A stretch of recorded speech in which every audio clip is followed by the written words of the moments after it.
Assalomu alaykum do'stlar. Men Kinomanman va bu Opan Gangnam zombilari filmi. Bitta pichakni deb butun boshli shahar aholisi baqamiya zombiga aylandi.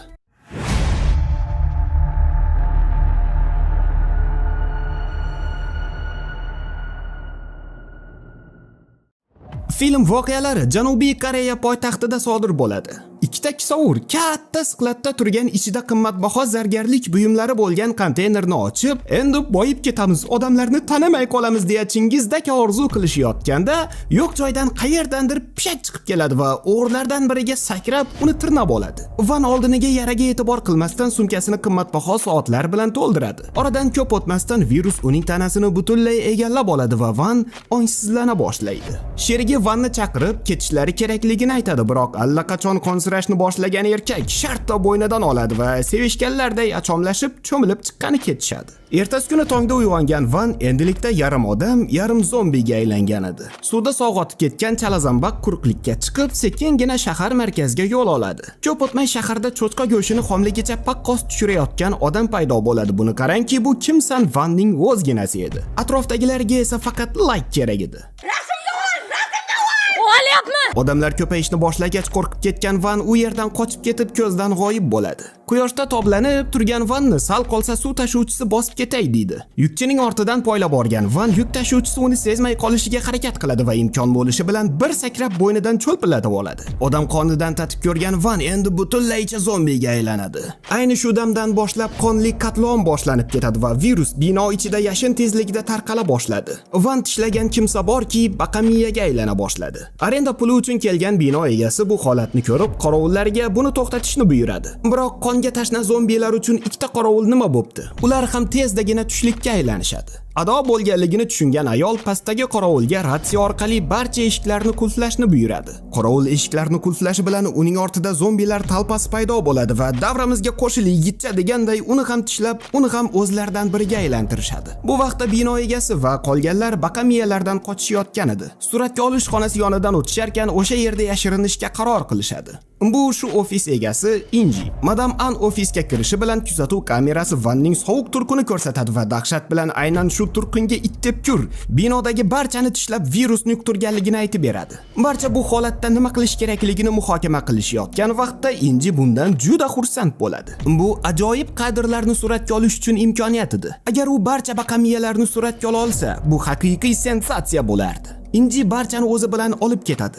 Biroq ular bilan ichkarida bo'lgan qorovul ham zararlanganligidan bexabar qolishadi. Guruh sekin-asta zinadan pastga tushib, zombilar bayram qilayotgan qavatga kelishadi. U yerda baqamiyalar yubiley qilishayotgandi. Buni ko'rgan odamlar pamperslarni to'ldirib yuborishadi. Inji telefonini olib suratga olishga tayyor bo'lib turganida kutilmaganda oldilarida zombi paydo bo'ladi. Baqir-chaqir ovozi boshqa zombilarning ham e'tiborini tortadi va ular ham toza go'shtdan qolmay deya ular tomon yugurishadi. Xayriyatki Hyonsok qolganlar ham yetib kelmasdan oldin eshikni yopib, bir o'limdan qolishlariga sabab bo'ladi. Ular tezda yuqoriga qochib chiqishadi. Minjon yordam chaqirish uchun telefondan foydalanmoqchi bo'ladi, biroq Inji faqatgina noyob kadrlarni suratga olish haqida o'ylardi. Ular tortishib turishganda Van ham yetib keladi va Hyonsok o'ylab o'tirmasdan uni qarshi oladi. Bu yigit kunfuni shifudan o'rgangan bo'lsa-da, zombiga aylangach kuchi oshib ketgan Vanning oldida uning priyomlari ish bermay qoladi. Hyonsokni bir amallagan Van qolganlarga tashlanmoqchi bo'ladi. O'lishdan qo'rqqan Inji xodimlardan birini Vanga podarka qilib yuboradi va u domboq bilan band bo'lib turgan vaqtda qolganlar qochib qolib ofisga kirib olishga ulgurishadi. Inji oyna ortida turib holatni suratga olishda davom etadi. Minjon o'z telefonini olib yordam chaqirishga urinadi, biroq An xonim uning bunday qilishiga imkon bermaydi.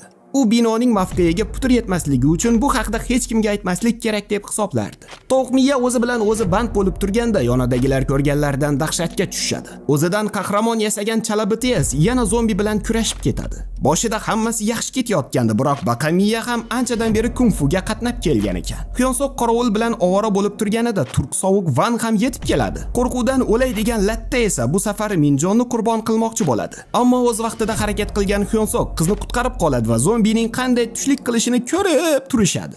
Bino ko'p o'tmay zombi fabrikasiga aylanadi. Qatga tupurma baqamiyaning ustiga tushardi. Hyonsok Minjonni yashirish uchun omborxonaga olib keladi. Ular butun umr bu yerda qolisha olmasdi, shu sabab qochish yo'lini topishga qaror qilishadi. Yon atrofga qaragan yigit radio uskunasini topadi va bu yerdan qanday chiqish mumkinligi kallasiga keladi. Radioni ipga bog'lab pastga tushirgan yigit uni osib qo'yib, zambaqlarga hit qo'shiqlardan birini qo'yib beradi.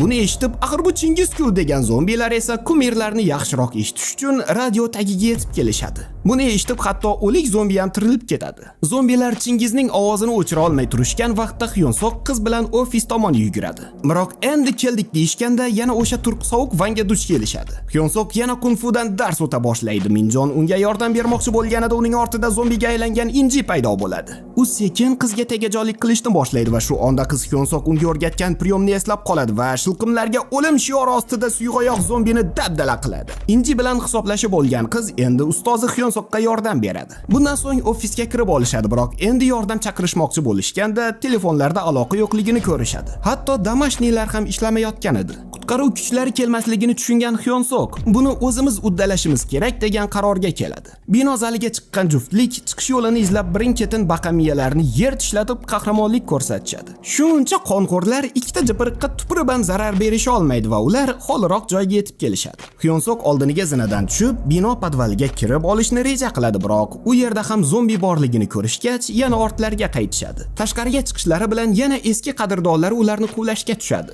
Minjonni himoya qilish uchun Hyonsoq uni mashinaga qamab qo'yadi, o'zi esa zombilarni chalg'itishga kirishadi. Biroq qiz yashiringan mashina ham zombilar tomonidan o'rab olinadi. Urs-suruv vaqtida qiz tasodifan qo'shib qo'yaveradi va bu baqamiyalarning e'tiborini o'ziga tortadi. Hyonsoq esa sodiq fanatlarning tagidan chiqa olmayotgan edi va endi o'ldim deb turganida qo'lida o't o'chirgich bilan paydo bo'lgan Minjon hammasini yanasini ko'rsatadi. Qiz qahramonini zombilardan qutqardi. Bundan so'ng ikkovlashib yer osti parkovkasiga yetib kelishadi, ammo turq tarovatinga uray Van yana qayerdandir paydo bo'ladi. Bu tvar oldingidan ancha kuchliroq bo'lib qolganligi sabab Hyonsoq va Minjonlar birlashib bor kuchlari bilan unga qarshilik qilishni boshlashadi. Oxir oqibat qo'liga bitani olgan Hyonsoq Vanning boshiga bir urib uni mazasini qochiradi va nihoyat uni o'ldirishadi. Juftlik endi yengil tortishgandi, hamki An xonim qatlardandir sudralib yetib keladi. Qizchasini qutqarishga harakat qilgan yigit tasodifan An xonimga tishlatib oladi. Qahrotiga mingan Minjon bita bilan uni ham urib asfala sofiniga jo'natadi. Tishlatib olgan Hyonsoq vaqti oz qolganligini tushunadi va